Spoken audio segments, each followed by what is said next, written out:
السلام علیکم، ایک بار پھر سے خوش آمدید۔ آج ہمارے ساتھ جو شخصیت موجود ہیں تنویر احمد صاحب۔ تنویر احمد صاحب کا تعلق کراچی سے ہی ہے اور ماشاءاللہ بہت زبردست قسم کے تجربات زندگی ہیں ان کے۔ اور آج جس ٹاپک پر ہم ان سے بات کرنے جا رہے ہیں وہ ہے جھوٹ، یعنی کہ فریب، دھوکہ دہی۔ اس حوالے سے تنویر احمد صاحب کے خیالات اور تجزیے کی بنا پر آپ تمام تر دیکھنے والے ناظرین تک ہم پہنچانا چاہ رہے ہیں ان کے تجربات زندگی، جو یہ چاہ رہے ہیں، جس حوالے سے یہ کیمپین ایک انہوں نے چلائی ہے۔ تو میں چاہوں گا، السلام علیکم سر۔ وعلیکم السلام ورحمۃ اللہ۔ سر کیسا مزاج ہیں؟ خیریت سے ہیں آپ؟ الحمدللہ، اللہ کا کرم۔ صحیح۔ اچھا سر، میں سب سے پہلے تو یہ چاہوں گا آپ بقول اپنی زبانی بھی اپنا ایک جامع تعارف کروائیے، جس سے تمام تر دیکھنے والے ناظرین آپ کی شخصیت کے بارے میں جان سکیں۔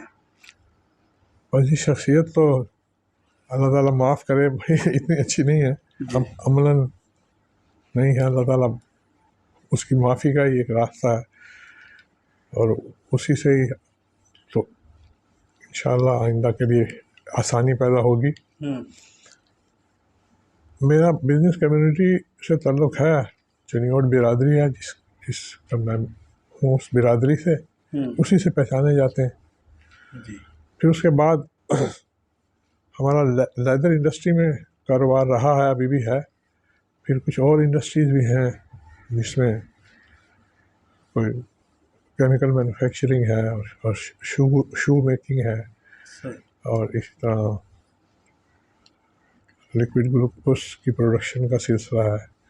تو اللہ کے احسان سے چل رہا ہے۔ اور ہم جو ایک چیز بڑی میں اس سے اللہ کا شکر کرتا ہوں کہ ہماری فیملی جو ہے ان کے بڑے اچھے آپس میں تعلقات ہیں، اور سارا جو کام ہے وہ ہم سب مل کے کرتے ہیں، اور ان کے بہت سے فوائد ہوتے ہیں۔ کچھ اس کی کمی بھی ہوتی ہے، کچھ ڈس ایڈوانٹیج بھی، لیکن میجارٹی اس میں فوائد ہی ہوتے ہیں، اور تعلقات اور باقی سارے معاملات بڑے اچھے رہتے ہیں۔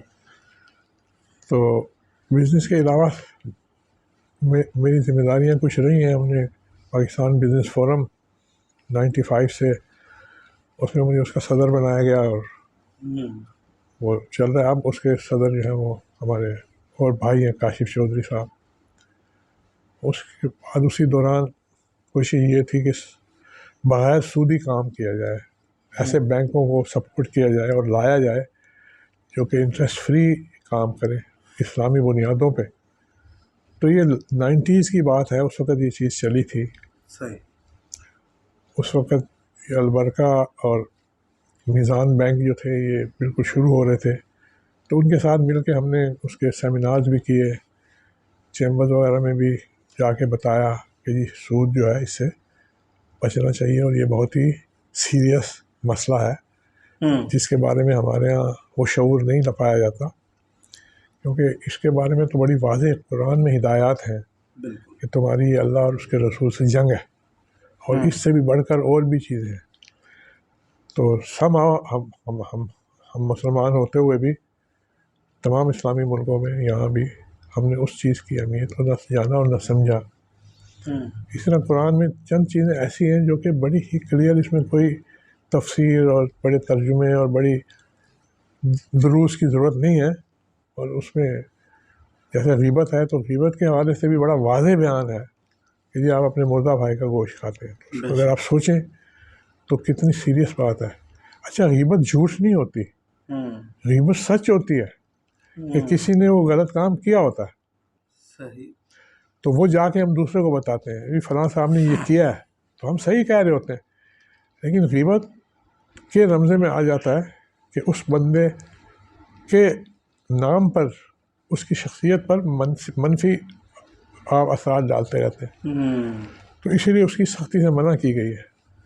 اور بعض چند حالات میں غیبت کرنے کی اجازت بھی دی گئی ہے، اور وہ یہ ہے کہ آپ ان سے وہ بات کریں جو اس بندے کی اصلاح کر سکیں، اس کی برائی کو ٹھیک کر سکیں، وہاں آپ اس کو کہہ سکتے ہیں، لیکن ادروائز وہ کہنا اچھا نہیں ہے۔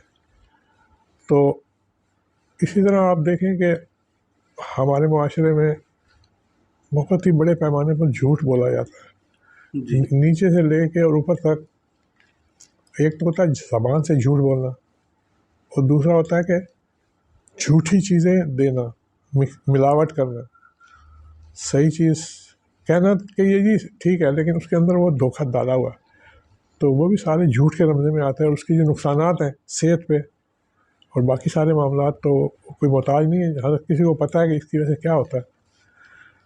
تو جھوٹ کے بارے میں خصوصاً جب حضور صلی اللہ علیہ وسلم نے اس بارے میں کہا کہ جی مسلمان اور گناہ کر سکتا ہے لیکن جو جھوٹ بولتا ہے وہ ہم میں سے نہیں ہے، صحیح۔ تو جب میں نے یہ سنا تو مجھے اس کی بہت ہی زیادہ تشویش ہوئی کہ ہم بغیر سوچے سمجھے بھی جھوٹ بولتے ہیں جو کہ بے فائدہ بھی ہوتے ہیں، اور سوچے سمجھے بھی بولتے ہیں۔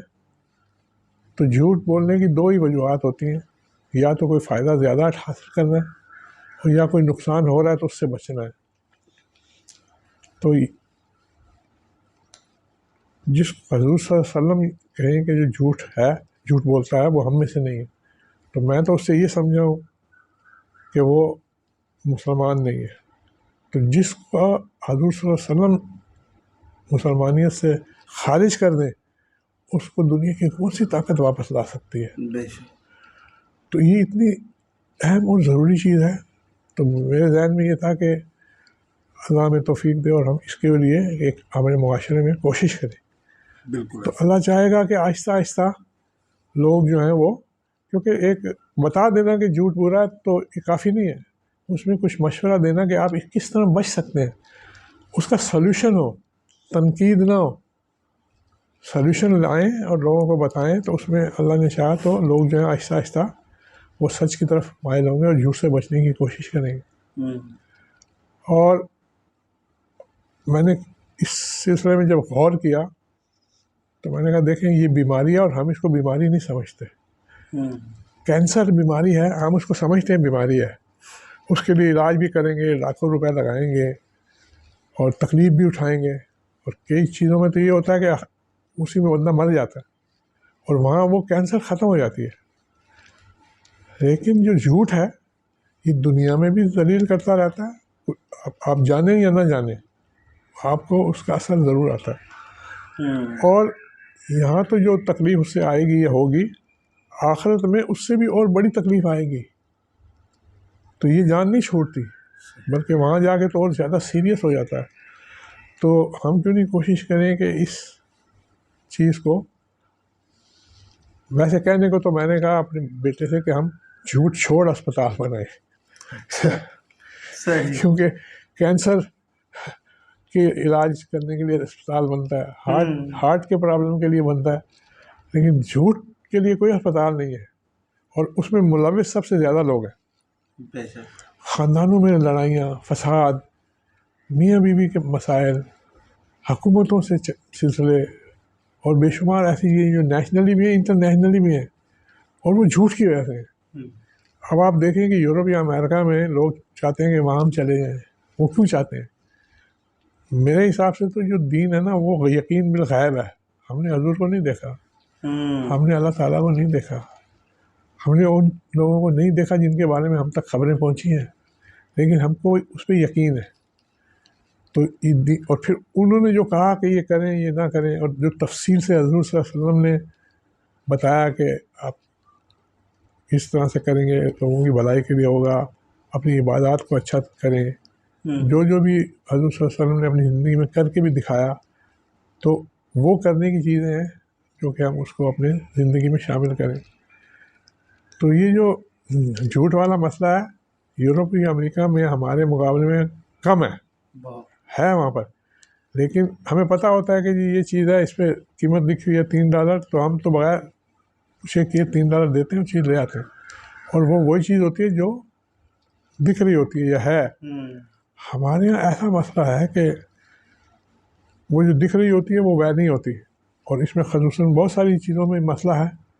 آپ دیکھیں کہ کوئی بھی فروٹ کی پیٹی آپ لیں تو 100 میں سے 100 پیٹیاں ایسی ہوں گی کہ اوپر بڑے اچھے فروٹ لگا ہوگا، ہاں نیچے کچھ ہو، اور جب اس کو اوپر کا ہٹائیں گے تو نیچے کچھ اور ہوگا اور اس کے نیچے اور ہوگا، تو وہ جو سڑا ہوا یا چھوٹا یا غلط ہے وہ ڈالا ہوا چھپایا ہوا ہے، اور اس کے اوپر یہ ڈال دیا۔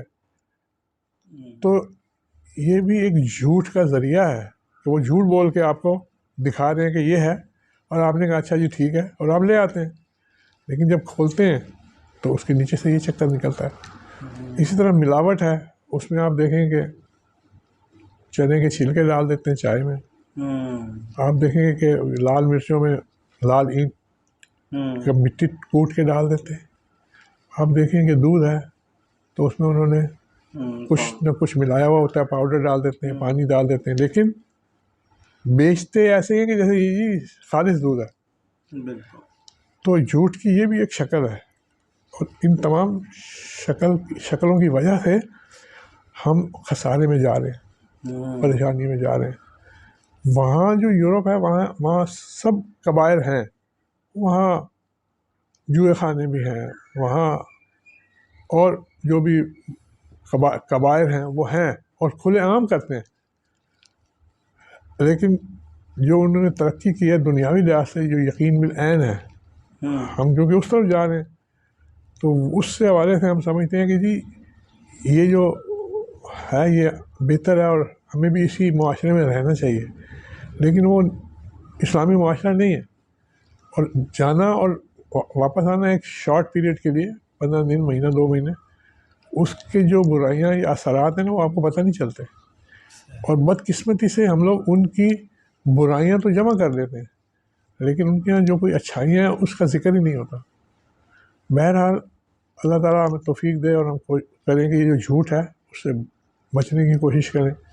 صحیح۔ اچھا، تو کچھ تنویر صاحب یہ بھی بتائیے، جیسے آپ نے بتایا کہ غیبت جو ہے کچھ حالتوں میں جائز بھی ہے، تو کیا جھوٹ کے بارے میں بھی ایسا ہے کہ کچھ حالتوں میں جائز ہو؟ جی ہاں، اس میں خصوصاً یہ تھا کہ اگر کوئی بندہ ہے، اس کو جان کا خطرہ ہے، وہ بھاگتا ہوا آئے اور آپ کے گھر میں چھپ جائے، اور پیچھے پیچھے لوگ آئیں اور وہ آپ سے کہیں جی وہ بندہ ہے اور اس کو نکالیں، تو وہاں آپ جھوٹ بول سکتے ہیں، نہیں، وہ اس نہیں کی ہے جان بچانے کے لیے۔ صحیح۔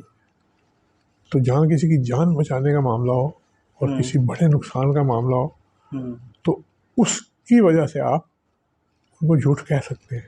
ٹھیک ہے۔ اور اسی طرح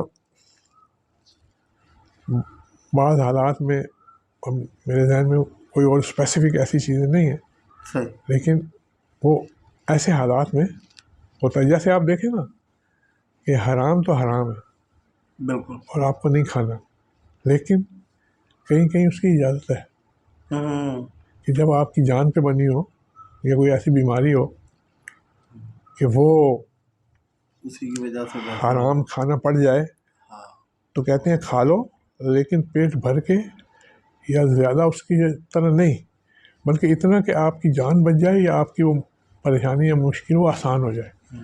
تو دیکھیں نا ہمارے دین میں ہر موقع کی باتیں ہیں، اور وہ ساری حضور صلی اللہ علیہ وسلم نے اپنی زندگی میں کر کے دکھائیں، وہ صرف فرضی نہیں ہے۔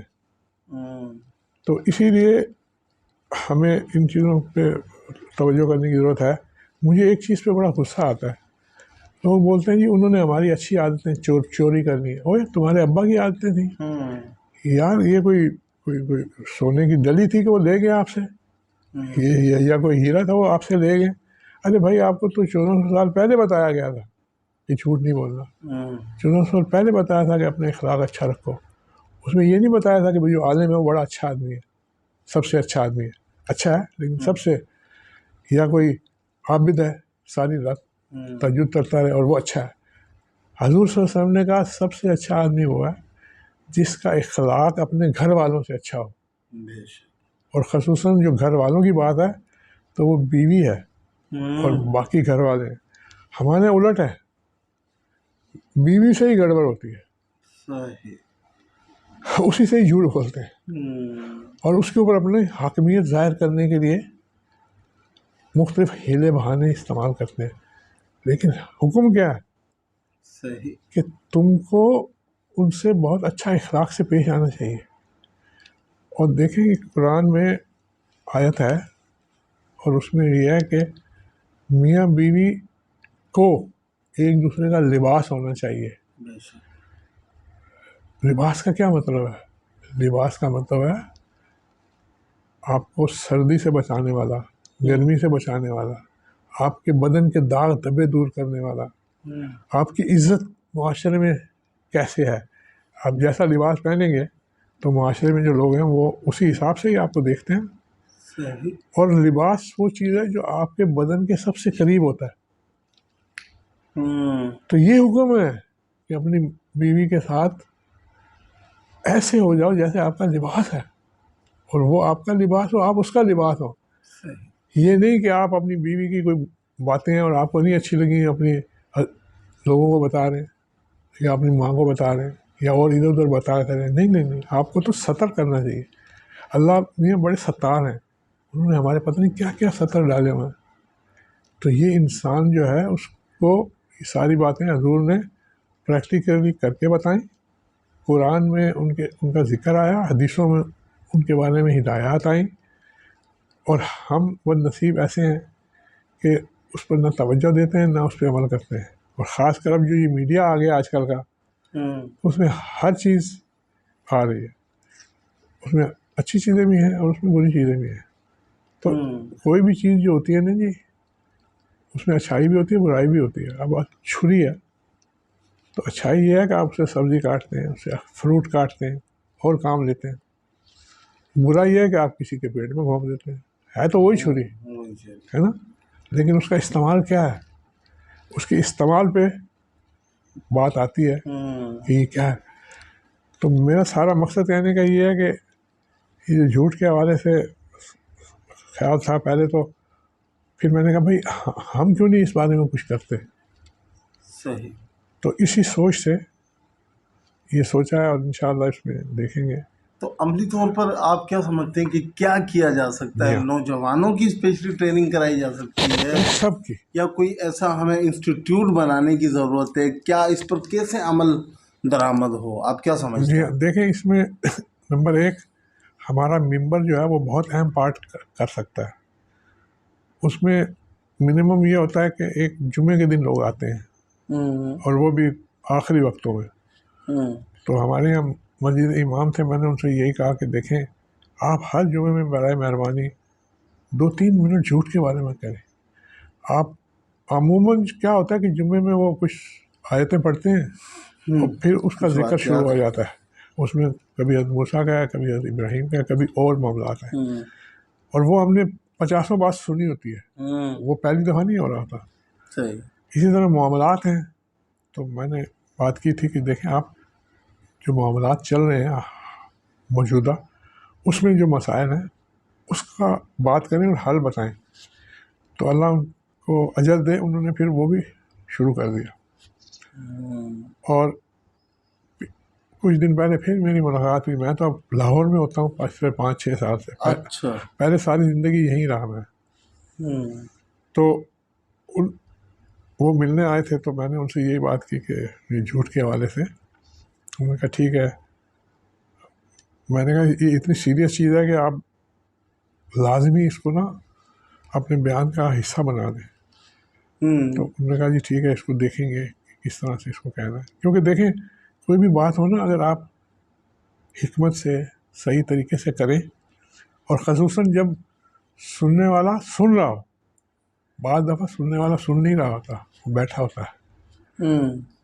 تو تاکہ یہ بات ان تک پہنچے اور پھر وہ اپنے ارد گرد اپنے بچوں میں اپنے وہاں سے ہی شروع کرنا چاہیے. صحیح. کہ حضور صلی اللہ علیہ وسلم کا ایک واقعہ تھوڑا سا ہے. ایک خاتون ایک بچے کو لائیں اور کہنے لگی یہ میرا بیٹا نا یہ میٹھا بہت کھاتا ہے، آپ اس کو منع کریں، ان کو نصیحت کریں.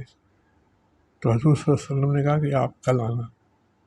وہ خاتون حیران ہوئی، چلی گئی. پھر دوسرے دن آئی تو پھر حضور صلی اللہ علیہ وسلم نے بچے سے کہا کہ زیادہ میٹھا کھانا یا یہ جو چیز ہے یہ اچھی نہیں ہوتی.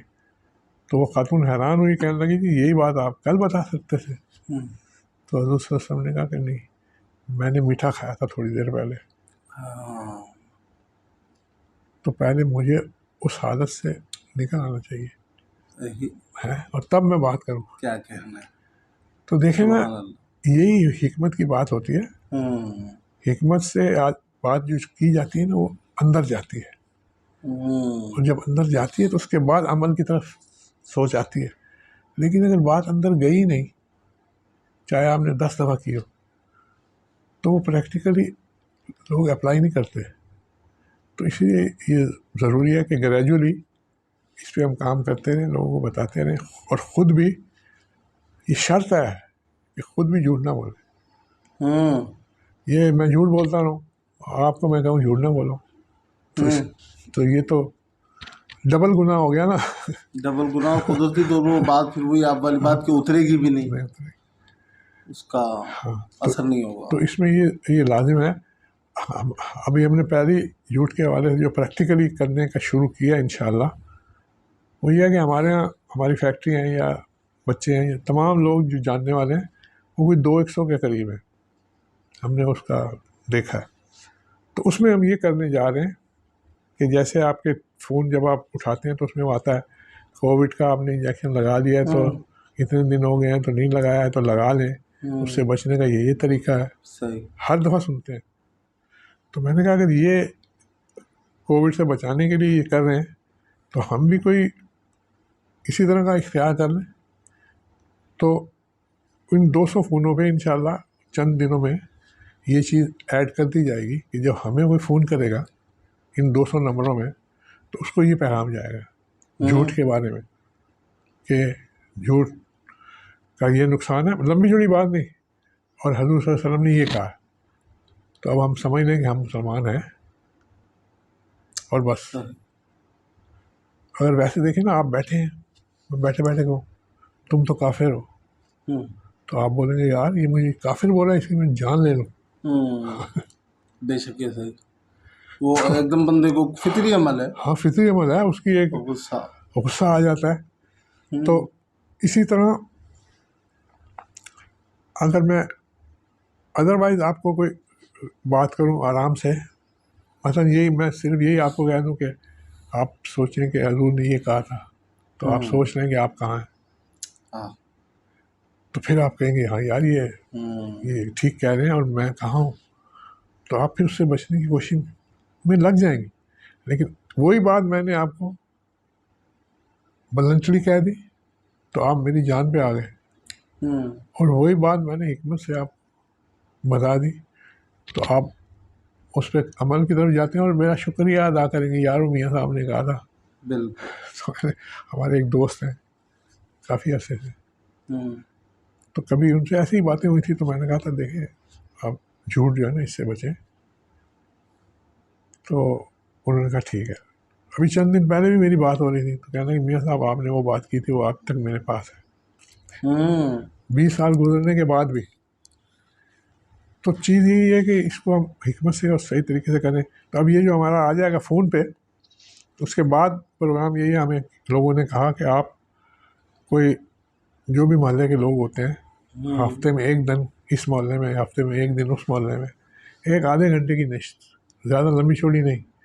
تو ہم آپ کو اسپیکر دیں گے. مثلا جب لوگوں کو بتایا جاتا ہے کہ جی یہ مفتی ہیں تو لوگوں کے دل میں عزت ہوتی ہے، کچھ بھی ہو. اور پھر بتایا جائے کہ یہ مفتی صاحب ہیں، یہ تھوڑا سا بیان کریں گے، اور یہ بھی بتا دیا جائے کہ یہ موضوع ہے، اور اس طرح اس چیز کو آہستہ آہستہ پھیلاتے جائیں. اور بھی طریقے جو بھائی مشورہ دیں گے کہ آپ اس کو یوں کر لیں تو ہم انشاءاللہ اس کی بھی کوشش کریں گے. تو امید ہے کہ یہ ابھی نہیں تو 10 سال میں، 20 سال میں، 15 سال میں جو ہمارے لوگ ہیں وہ گریجولی اس طرف آتے جائیں گے. دیکھیں جھوٹ ہم بچوں کو سکھاتے ہیں کہ تم جھوٹ بولو. ابھی میں بات کر رہا تھا کہ ایک بچہ ہے اور اس سے کوئی نقصان ہو جاتا ہے اور وہ کہتا ہے ہاں جی مجھ سے یہ ہو گیا، تو اس کو تھپڑ لگتا ہے، نالائق. تو یہ دھیان نہیں آیا تھا. اب وہ بیچارہ روتا پیٹتا چلا جاتا ہے. لیکن وہ آتا ہے، وہ کہتا ہے جی مجھے تو نہیں پتا، میں نے تو نہیں کیا. وہ جھوٹ بول رہا ہوتا ہے، اور اس کو بولتے ہیں اچھا ٹھیک ہے دفعہ ہو جاؤ. تو بچے کو یہ ہوتا ہے کہ یار یہ جھوٹ سے نجات ملتی ہے، سچ سے تو مار پڑتی ہے. ایسے ہی جھوٹ سے. تو اسی وقت ہم ان کو بتاتے ہیں. اسی طرح بچوں کو یہ بولتے ہیں فلانے کو بولو نہیں ہے، فلانے کو بولو یہ ہے. تو وہ اسی طرح وہ اوپر آتا ہے اور زندگی میں اسی طرح چلا جاتا ہے.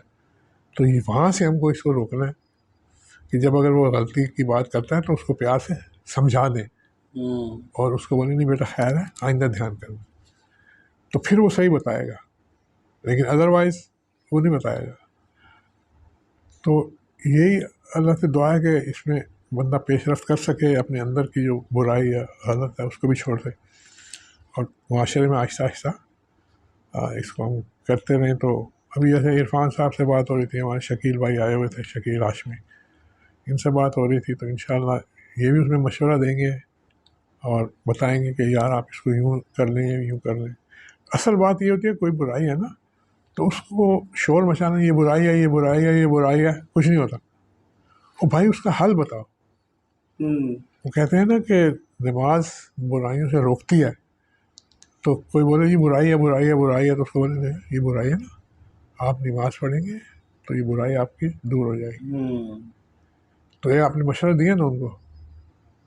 تو اسی طرح ان معاملات میں بھی ان کو ہم مشورہ دیں گے تو اللہ تعالیٰ چاہے گا کہ اگر ایک آدمی 10 جھوٹ بولتا تھا وہ 5 جھوٹ بولے گا، 3 جھوٹ بولے گا، 2 جھوٹ بولے گا. اور پھر اس کی وجہ سے ہمیشہ ایک یہ دعا بھی میں کہتا ہوں کہ یا اللہ اپنا ڈر اور خوف عطا کر. کیوں؟ تاکہ جن چیزوں سے آپ نے منع کیا نا وہ میں نہ کروں. زیادہ اہم وہ نہیں ہے جو کہا گیا کرو، مثلا نماز ہے، زکوٰۃ ہے، اور معاملات ہیں جو بتایا گیا کرو، لیکن اس میں کمی بیشی اللہ میاں معاف کر دیں گے. لیکن جو کہا گیا نا نہ کرو، تو وہ کرنے سے اللہ میاں کی ناراضگی ہوتی ہے. صحیح. اور وہ آپ کا گناہ اور وہ آپ کی برائی جمع ہوتی رہتی ہے. تو زیادہ یہ دیکھیں کہ اللہ میاں نے کس چیز پہ کہا کہ نہ کرو، اور اس پہ غور کرو اور اس سے بچو. تو یہی ایک نجات کا راستہ ہے. کیونکہ دیکھیں نا ہم سب مسلمان ہیں، ہمارا یہ پکا عقیدہ ہے کہ جی آخرت کی زندگی ہونی ہے موت کے بعد. موت تو ہر کسی کو یقین ہے کہ آنی ہے، چاہے وہ یہودی ہو، عیسائی ہو، ہندو ہو، کیونکہ وہ دیکھ رہا ہے، اپنے سامنے جاتے ہوئے دیکھ رہا ہے. لیکن کیونکہ جنت یا جہنم ہم نے دیکھی نہیں ہے تو وہ یقین بالغیب ہے. لیکن جو یہاں کر رہے ہیں ہو رہا ہے وہ یقین بالعین ہے. اور اسلام جو ہے وہ ایک مذہب نہیں ہے، صرف اسلام ایک دین ہے. دین کا مطلب ہوتا ہے جو آپ کی زندگی میں اپلائی کیا جائے. صحیح. تو اسی طرح سے دیکھیے یہ ایک پوائنٹ ہے، اور یہی میرا خیال تھا کہ اس پہ فوکس کر کے اپنے عزیزوں کو، دوستوں کو، ان کو کہیں کہ آہستہ آہستہ آہستہ آہستہ اس طرف آپ آ جائیں، اور اللہ تعالیٰ کرے گا. صحیح ہے. اب جیسے ہم تو بزنس میں ہیں، تو میں عرفان بھائی کو بتا رہا تھا کہ جو ہمارے مقابلے میں دوسرے بزنس مین ہوتے ہیں ان کی بھی یہی فیکٹری ہے، میری بھی ہے. تو کبھی کبھار وہ آ کے پوچھتے ہیں بھائی یہ مال کتنے کا بیچا ہے، تو ہم اس کو بتا دیتے ہیں یہ 110 میں بیچا ہے، بیچا 100 میں ہوا تھا. اچھا. جھوٹ بولتے ہیں بھائی اس کو پتہ نہ لگے. یا 90 میں بیچا ہے. صحیح. تاکہ اس کو پتہ نہ لگے. پتہ نہ لگے. لیکن اگر اس کو سچ ہی بتا دیں کہ یہ 100 روپے میں بیچا ہے تو تب بھی وہ یقین نہیں کرے گا. ہاں. تو جو آپ چھپانا چاہتے ہیں نا وہ چھپا رہے گا. ہاں. صحیح. تو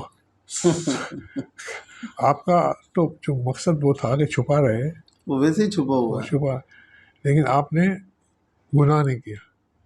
یا پھر میں کہتا ہوں کہ جی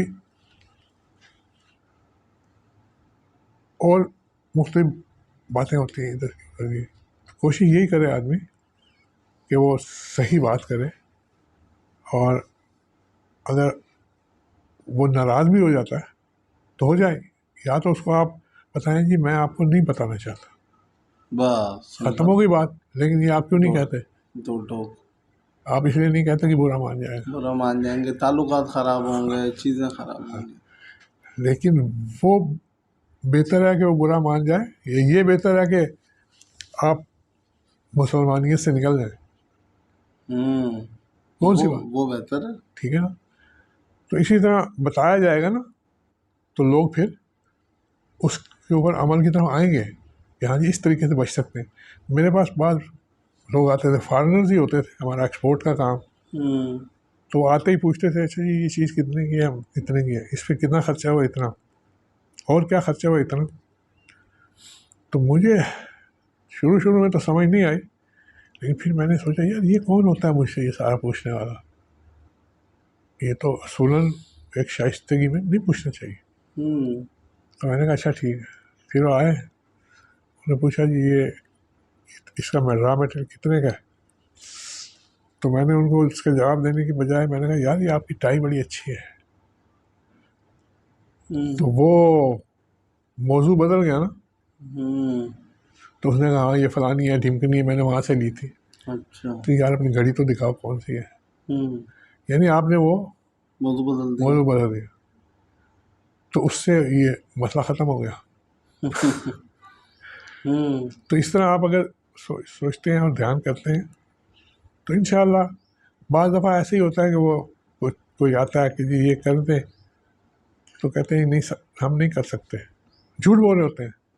وہ کر سکتے ہوتے ہیں لیکن چاہتے نہیں ہیں کرنا. تو اس کا ایک تو یہ ہے نا، وہ کہے جی نہیں میں نہیں چاہتا. لیکن تنویر صاحب ہمارے ہاں بدقسمتی سے ہماری زندگیوں میں جو جھوٹ ہے نا وہ اس حد تک شامل ہو چکا ہے. مثال کے طور پر میں گھر سے نکلا آفس کے لیے، آفس پہنچ گیا، سب کچھ معاملات ہو گئے، لیکن میں رات کو پہنچا گھر پہ 2 بجے. لازمی سی بات ہے جب رات کو 2 بجے گھر پہنچوں گا تو 3 بجے تک سوؤں گا. 3 بجے تک جب سوؤں گا تو 8 بجے میں نہیں اٹھ سکتا. 9 بجے پھر آفس میرے لیے پہنچنا ناممکن سا ہو جائے گا.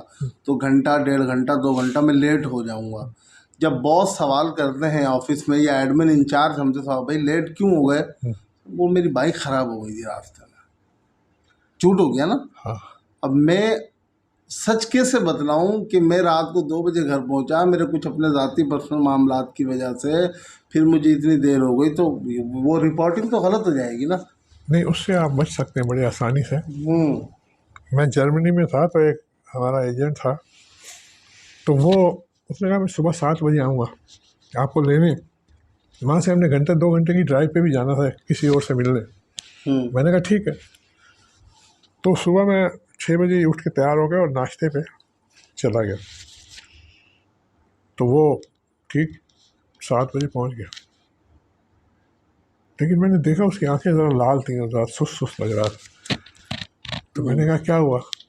آپ کہنے لگے ہاں اصل میں آج رات نا میں سو نہیں سکا. وجہ یہ ہے کہ ہمارے محلے میں فائر بریگیڈ ہے لیکن بندے ان کے 3-4 ہی ہیں، اور باقی محلے کے 10 لوگوں نے نام لکھایا ہوا ہے کہ جب کہیں کوئی آگ لگے تو ہم کو بلا دیا کرو. تو آپ دیکھیں فائر بریگیڈ والوں کو 10 بندے رکھنے نہیں پڑے بلکہ لوگوں نے والنٹری سسٹم بنایا. تو وہ رات کو 1 بجے کہیں آگ لگی تھی اور مجھے بلایا تھا تو میں گیا تھا. پھر وہاں سے میں 4 بجے واپس آیا اور پھر میں سویا. آپ دیکھیں کہ اس کے باوجود وہ 7 بجے پہنچ گیا. ٹائم کا وہاں اتنا اچھا انتظام تھا. یہ میں آپ کو بات کر رہا ہوں 50 سال پہلے کی، 60s میں. اچھا. تو وہ اس نے کہا کہ میں گیا تھا، پھر ہم لوگوں نے آگ بجھائی، میں واپس آیا. اب اس نے مجھ سے تو وعدہ کیا تھا 7 بجے کا، اور بڑی اچھا جواز تھا کہ وہ دیر سے آتا، لیکن اس نے کہا کہ نہیں میں نے ٹائم کیا ہوا اور میں نے جانا ہے. تو آپ دیکھیں کہ اس نے وعدہ پورا کیا، بہانہ نہیں بنایا، جو کہ حقیقت بھی تھی وہ بھی بنا سکتا تھا، کہہ سکتا تھا. تو اسی طرح وہاں ہر جگہ نا ٹائم کا اتنا اچھا ہے کہ آپ ٹرین پہ گئے تو لکھا ہوا ہوتا ہے کہ یہ ٹرین اس اسٹیشن پہ 8:15 پہنچے گی، اور آپ بیٹھے ہیں ٹرین میں تو ٹھیک 8:14.15 اس اسٹیشن پہ پہنچ جاتی ہے. آدھا منٹ رکتی ہے، اترنے والے اتر جاتے ہیں، چڑھنے والے چڑھ جاتے ہیں، اور وہ ایسے کھڑے ہوتے ہیں کہ جلدی اتر جائیں جلدی چڑھ جائیں. جنہوں نے چڑھنا ہوتا ہے وہ انہوں نے نشان بنایا ہوتے ہیں کہ دروازہ یہاں آئے گا، تو دروازے سے ہٹ کے کھڑے ہو جاتے ہیں. ٹرین رکتی ہے تو جو اندر سے اترنے والا ہے اس نے آلریڈی اپنا سامان اٹھا کے اور دروازے کے پاس کھڑا ہوتا ہے. ادھر سے دروازہ کھلتا ہے، وہ نیچے اتر جاتا ہے اور یہ جس نے چڑھنا ہی چڑھ جاتا ہے، اور اتنی دیر بعد ٹرین چلی جاتی ہے، آپ گھڑی ملا سکتے ہیں۔ تو میں وہاں ایک دفعہ ایسے ہی تھا، میرا جانا رہتا تھا، تو ایک دن انہوں نے کہا جی آپ فلاں جگہ پہ آئیں۔ میں نے کہا کیسے آؤں گا؟ انہوں نے کہا جی ٹرین لیں اتنے بجے والی، وہاں آپ اتنے بجے پہنچیں گے، آپ اسٹیشن سے باہر آئیں گے، وہاں اتنے بجے والی بس ہوگی، اس بس پہ آپ بیٹھیں گے اور ہمارے یہاں آ جائیں گے۔ میں نے کہا ٹھیک ہے۔ خیر جی میں ٹرین لی، 6:18 پہ اترا۔ اب جو بس تھی نا وہ 6:22 پہ جانی تھی۔ اب میں پریشان ہوا کہ یار میں کون سے راستے سے باہر جاؤں، ادھر سے یا ادھر سے، یا بس کہاں ہوگی؟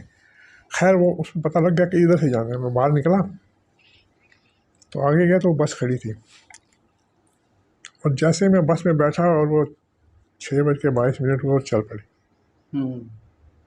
تو آپ دیکھیں، اور ہمارے والد صاحب گئے تھے تو انہوں نے کیا کیا تھا کہ ٹیکسی لینا تو مہنگا ہوتا تھا، اور جو بھی تھا وہ کیا کرتے تھے، وہاں پہنچ کے ایک دن پہلے جس سے ملنا ہوتا تھا اس ایڈریس پہ وہ بذریعہ ٹریم یا بذریعہ کوئی پہنچ جاتے تھے، اور وہ دیکھ آتے تھے کہ یہ آفس ہے، پھر واپس آ جاتے تھے، تاکہ دوسرے دن جو یہاں سے وہاں جانے تک کا ٹائم لگتا ہے میں صحیح معنی میں پہنچ جاؤں، تو پہنچ جائیں۔ تو آپ کی نیت ہونی چاہیے۔ دیکھیں ہمارے یہاں یار آدمی کیا کیا کہے، حضور صلی اللہ علیہ وسلم نے یہ بتایا کہ آپ کو دن بھر کام کریں مغرب تک، صحیح، اور جو آپ کا عشاء ہے نماز جماعت کے ساتھ، یہ آپ کا آخری کام ہے، اور پھر آپ سو جائیں، پھر ڈنر پہ نہیں جانا، نہیں جانا، ہاں پھر یہ نہیں کرنا وہ نہیں کرنا۔ تو آپ سوچیں کہ اگر اس طرح سے ہم کریں تو صبح کیوں نہیں ٹائم پہ پہنچیں گے؟ آٹومیٹک 5 بجے آنکھ کھل جائے گی۔ تو بتایا ہوا ہے، لیکن ہماری نیت ہو، نیت اور اس میں اپنی آپ لائف اسٹائل چینج کریں، بے شک، تب تو ہو سکتا ہے۔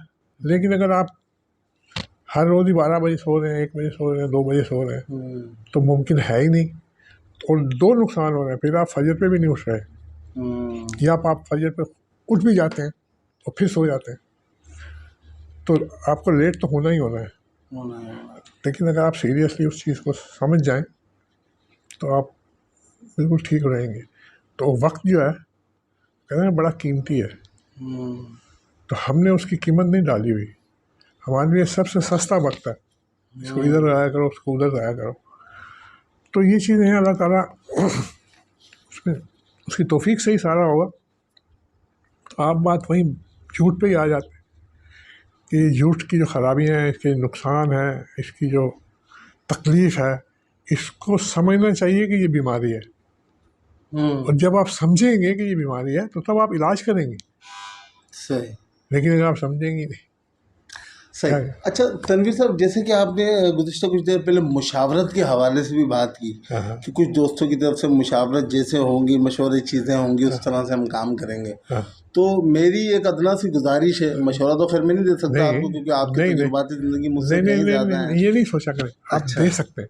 صحیح، ہاں بالکل۔ تو میری گزارش اصل میں یہ تھی، موجودہ دور کے تقاضوں کے اعتبار سے، جیسے کہ اس وقت نوجوان اسپیشلی ہمارے سوشل میڈیا پر بہت زیادہ ہیں، جن میں فیس بک کا استعمال، یوٹیوب کا استعمال، ٹک ٹاک کا استعمال، ڈفرینٹ پلیٹ فارمز جہاں پر نوجوانوں کی خاصی اکثریت پائی جاتی ہے، اور وہ بھی ان نوجوانوں کی جو تقریباً 90% 80% پڑھے لکھے نوجوان، جن میں نوجوان بچے بچیاں سبھی شامل ہیں۔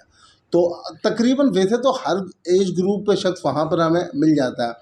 تو آپ موجودہ دور کے تقاضوں کے اعتبار سے ان چیزوں کے استعمال کو بروئے کار کیوں نہیں لاتے؟ جیسے کہ اس وقت ہم ایک کمرے میں بیٹھ کر سکون سے ایک ویڈیو ریکارڈ کر رہے ہیں، آپس میں بات چیت کر رہے ہیں، یہی ویڈیو لائیو بھی چل سکتی تھی، یہی ویڈیو فیس بک پر لائیو، یوٹیوب پر لائیو بھی چلائی جا سکتی تھی، جس سے آپ کے جو فالوور ہیں، جو آپ کی فرینڈ لسٹ میں شامل ہیں، جو لوگ آپ کے ساتھ کنیکٹڈ ہیں، جو جانتے ہیں، دوست احباب رشتہ دار، جتنا بھی ایک سرکل ہے، وہ ہمیں اس وقت لائیو بھی دیکھ رہا ہوتا اگر ہم اس کو لائیو کر دیتے تو جو چیزیں ہمارے بس میں ہیں، کیا ایسا نہیں کیا جا سکتا؟ اس بارے میں آپ کی کیا رائے ہے؟ اصل میں جو آپ نے اس وقت یہ ہم جو بیٹھے ہیں نا، یہ آپ دیکھیں گے یہ 1:15 بج رہا ہے جی، اس وقت اس کا لائیو کرنا کوئی فائدہ مند نہیں ہوگا، ٹھیک ہے، کیونکہ اکثر لوگ کہیں نہ کہیں کچھ نہ مصروف ہوں گے. لیکن وہ ریکارڈڈ بھی پڑا رہے گا. ہاں، ریکارڈ پڑا جائے گا، ایسے واٹس ایپ پہ چلا گیا. ہاں جی، بالکل ہو سکتا ہے، کیا جا سکتا ہے. اور دیکھیں یہ جو نئی دور کی چیزیں ہیں، خصوصاً یہ فون ہے، یہ فون کا اتنا امپیکٹ ہے کہ ہم ریئلائز نہیں کرتے. اس نے 7 انڈسٹریاں بند کر دی، بڑی بڑی فوٹو والی انڈسٹری، کوڈیک اور ایلفورڈ اور فلانا، کوڈیک یہ اور پھر ان کی پرنٹنگ، ان کے مٹیریل اور باقی ساری چیزیں سارا ختم ہو گیا کافی حد تک. اسی طرح آپ اب کوئی بھی الارم کلاک نہیں لیتا، بالکل. اس میں آپ 2 الارم لگا دیں، 3 لگا دیں، کوئی بھی الارم کی ٹون لگا دیں، وہ بھی گئی. پھر آپ کا ٹیپ ریکارڈ سے جس میں آپ ریکارڈ کرتے تھے، اب اسی میں آ گیا. اسی طرح آپ ڈائری لکھتے تھے جس میں اپائنٹمنٹ ہے یا اور چیزیں، وہ بھی اس میں نوٹ پیڈ ہے، وہ بھی اسی میں چلا گیا. اسی طرح گھڑی چلی گئی اس کے حوالے سے. تو یہ جو ہے یہ ایک بڑی ہی زبردست قسم کی تبدیلی لائی ہے زندگیوں میں. اب میں آپ کو ایک چھوٹی بتا رہا ہوں، ہمارا لیدر گارمنٹ کا بھی کام تھا، اب نہیں کرتے، اور وہ سارا یورپ جاتا تھا. تو لیٹلی یہ ہوا کہ چند سال پہلے کہ اس کی سیل کم ہو گئی وہاں. ہم نے کہا یار یہ کیا ہوا؟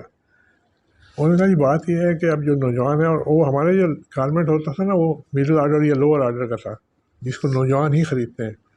اور لیدر گارمنٹ میں ایک خاصیت ہوتی ہے کہ آپ پہنیں کوئی بھی موسم ہو، گھر جائیں اٹھا کے پھینک دیں، نہ استری کرنی ہے نہ کچھ اور پھر اٹھیں اور پہن کے چلے جائیں، یعنی بہت ایزی. تو وہ انہوں نے کہا جی آج کل نوجوان جو ہیں وہ جیکٹیں کم خریدتے ہیں. پہلے اگر سال میں 1 دفعہ لیتے تھے تو اب وہ نہیں لے رہے، کیونکہ وہ نئے ماڈل کا فون لینا زیادہ پسند کرتے ہیں. تو اسی لیے ان کے پاس وہ پیسے جو پہلے تھے اس کے لیے وہ نہیں ہے. صحیح. تو یہ جو تبدیلی آ رہی ہے، دیکھیں جی ویسے میں نے شروع میں شاید بات کی کہ دیکھیں ہر چیز جو ہے نا اس کے پلس یوزز ہوتے ہیں اور مائنس یوزز ہوتے ہیں. تو یہ والدین کی ذمہ داری ہے کہ وہ بچوں کی تربیت اس بارے میں کریں، ان کو فون دے کے بھول نہ جائیں کہ وہ دے دیا. آپ دیکھیں نا ایک 5-7 سال کا بچہ ہے، کیا آپ اس کو چھری دے کے بھول جائیں گے؟ بالکل بھی نہیں ہو سکتا. دیکھیں وہ چھری اس کے پاس ہے تو وہ نظر رکھیں گے آپ کہ ہاں جلدی بیٹا کیا کرنا ہے کرو، جو فروٹ کاٹنا ہے کاٹو. تو وہ کسی کو گھونپ بھی سکتا ہے اور اپنا ہاتھ بھی کاٹ سکتا ہے. تو آپ کیا چھوڑ دیتے ہیں؟ بالکل. تو جو موبائل ہے نا، میں نے تو اپنے گھر میں تھا کہ جب تک 16 سال کا نہ ہو جائے نا موبائل نہیں دینی.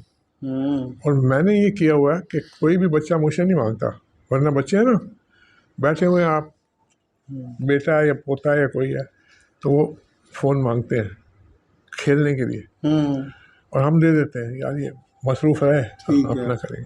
لیکن میں نے کہا کہ نہیں، میں نے نہیں دینا، کسی کو نہیں لینا، تو مجھ سے نہیں مانگتے.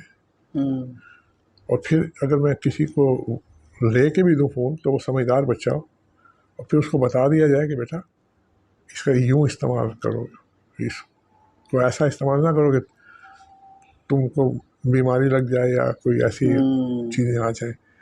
تو یہ ضروری ہے کہ وہ تربیت اس کی جائے اور پھر وہ دیا جائے.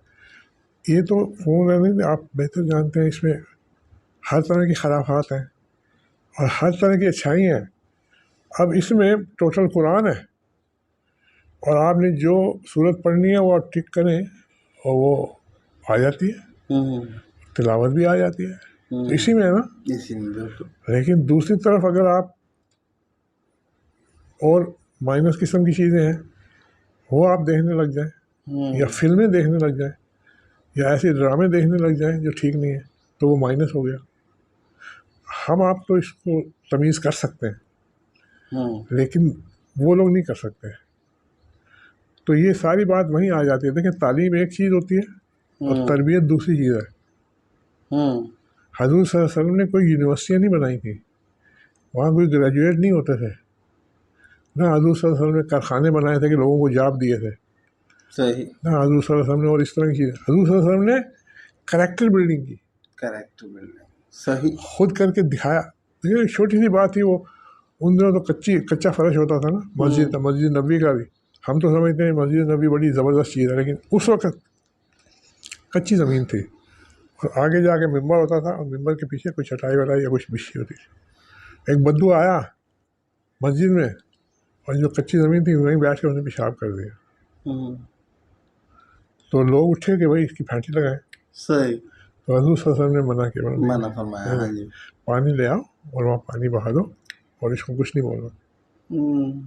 اس حالت میں بھی تو اتنی چیزیں ہیں حضور صلی اللہ علیہ وسلم کی زندگی کی کہ بندہ حیران ہو جاتا ہے کہ وہ ان کی جو زندگی تھی وہ کوئی 100 سال کے بھی نہیں تھے. اللہ. 40 سال تو نبوت سے پہلے کے تھے. 40 سال کے بعد 23 سال تھے. اور اس 23 سال نے ان کی تربیت اور ان کی ٹیچنگ نے ساری دنیا بدل دی. بے شک.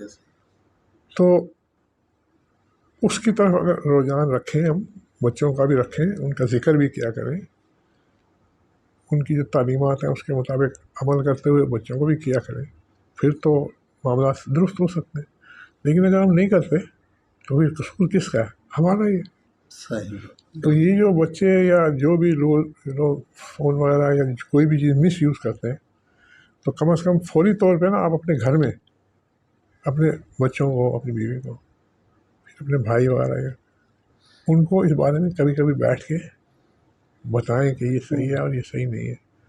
تو کوئی راستہ ہے اور کوئی راستہ نہیں ہے. بالکل. کوئی وہ جادو نہیں ہو جاتا یا آپ صرف بیٹھ کے دعائی کرتے رہو, لیکن راستہ وہی ہے کہ ان کی تربیت کی جائے, ان کو بتایا جائے, تو پھر وہ دوسری طرف رہیں گے. اب میں نے کیا کیا تھا, ہمیں بتانے کی بات اس لیے ہوتی ہے, ہم جب یہ تھے تو ان دنوں ہمارے یہاں VCR کا چکر چلا رہا تھا. اس زمانے میں آپ کو پتہ ہے کہ ہاں جی. اور اس VCR پہ فلمیں دیکھی جاتی تھی. وہ کوئی خیر کے کام تو نہیں دیکھے جاتے تھے. بالکل ایسا. تو جب میں نے دیکھا کہ یہ ہے تو میں نے وہ نہیں لیا. تو ہمارے بچے اپنے نانی کے گھر جاتے تھے تو وہاں وہ چلایا جاتا تھا یا فلم دیکھتے تھے. تو میں نے وہاں جا کے کہا دیکھیں اگر میرے بچے آپ کے یہاں آئیں گے اور یہاں VCR اور فلمیں چلیں گی تو میں ان کا جانا بند کر دوں گا. دیکھیں نا, میں اگر اب سسرال کو یہ ہوں تو کتنی بری بات. ہاں جی. لیکن میں نے کہا کہ نہیں. تو انہوں نے کہا اچھا, اور پھر میں نے بھی نہیں لیا. اچھا. کبھی نہیں لیا. اچھا. وجہ اس لیے کہ میں نے کہا اگر میں فلمیں دیکھوں گا تو میں بچوں کو کیسے منع کروں گا. کیسے منع. پھر میرے کچھ دوست تھے تو ان کے یہاں بھی دیکھا جاتا تھا, تو میری ان سے دوستی چھوٹ گئی کیونکہ وہ کامن بات جو تھی. تو میں بھی فلمیں دیکھتا, آپ نے فلموں کا ڈسکس کرتے, ان کو وہاں بھیجتے, یہ آپ دیکھ لیں ہم لائے ہیں, یہ تم دیکھ لو, ٹھیک ہے نا. پورا معاشرہ تھا نا. لیکن یہ اللہ کی توفیق سے, اس کی مہربانی سے میں ان سے بچ گیا. پھر میں نے یہ کیا کہ ٹی وی جو ہے وہ لیونگ میں یا ادھر ادھر نہیں رکھا, بلکہ میرے بیڈ روم میں ہوتا ہے اور وہ میں ہی یوز کرتا ہوں. میرے بچوں نے جو اب شادی شدہ اور بچے دار ہیں انہوں نے ٹی وی نہیں رکھا آج کے دور میں. اچھا. ہاں نہیں. ماشاء اللہ. تو کیسے ہو گیا؟ اسی معاشرے کے لوگ ہیں نا. میرے ایک بیٹے ہیں, اللہ ان کے اوپر اپنی رحمتیں قائم رکھے, وہ ٹی وی نہیں دیکھتے.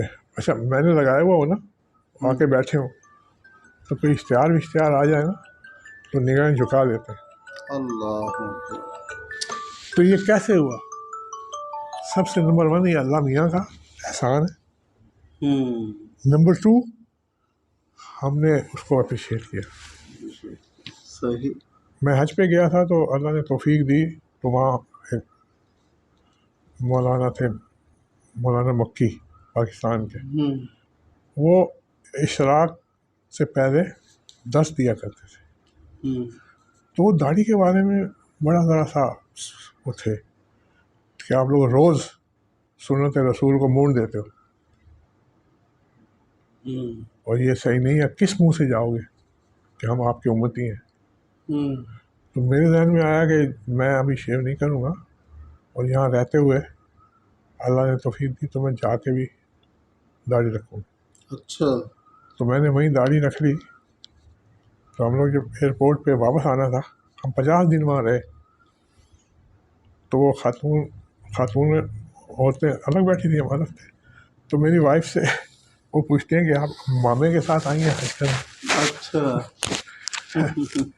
تو بہرحال میں یہاں آ گیا۔ ان دنوں ہمارے یہاں داڑھی کا رواج نہیں تھا، یہ ہے بات 81 کی۔ 81 کی۔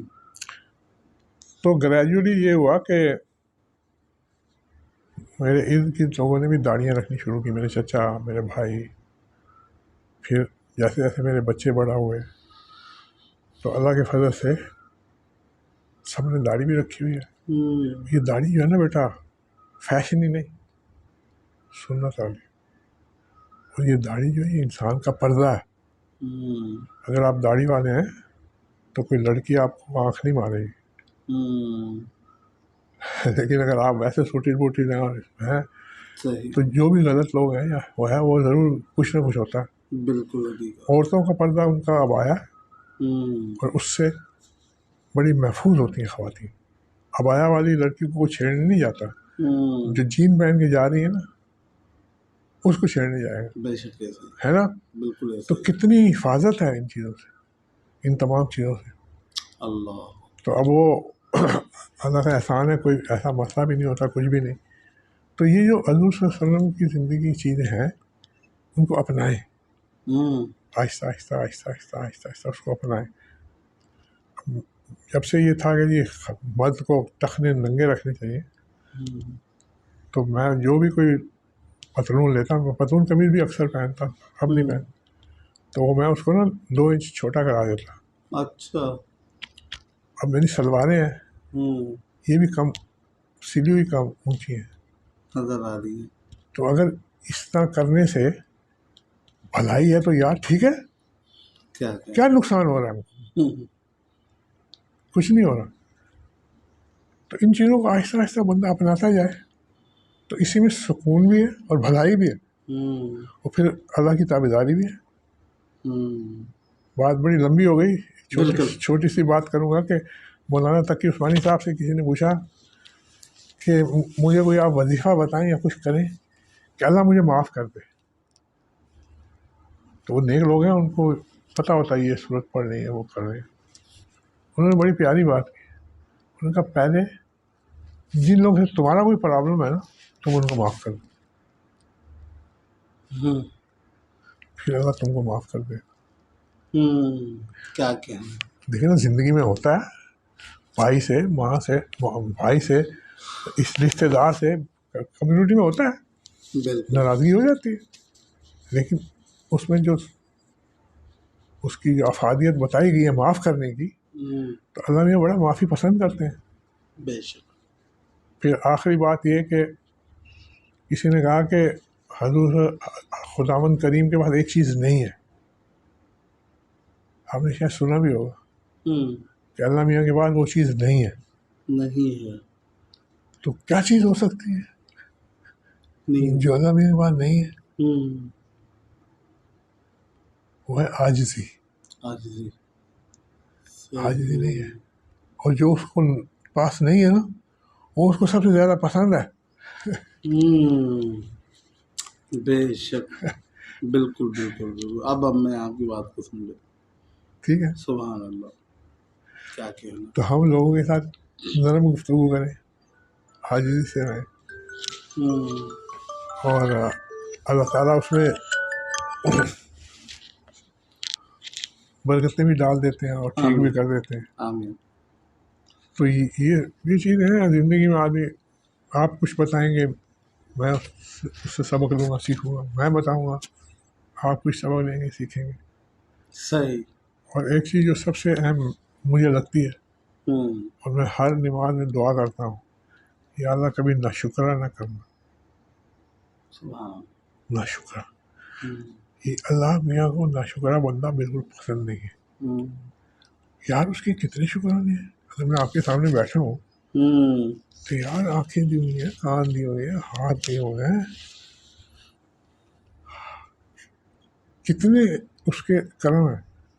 کئی لوگ ہوتے ہیں بیچاروں کا کوئی مسائل ہو جاتے ہیں, اور ہاتھ دنیا نہیں میں رہتا. وسائل وغیرہ بھی بہت ساری چیزیں ہیں. تو یہ سارا اسی کا کرم ہے, اسی کی طرف سے ہے. کرم نوازی. اور اس چیز کو اپریشیٹ بھی کریں, جو ہے اس کا شکر کریں, جو نہیں ہے اس کا صبر کریں.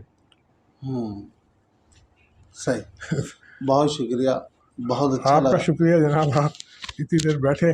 میں تو عرفان صاحب سے وہ نہیں تھا, ویسے ملنے آئے تھے, تو میں نے جھوٹ کے اوپر ان سے چاہی کہ جی میرا یہ نیت ہے اور اس میں آپ بھی بتائیے گا.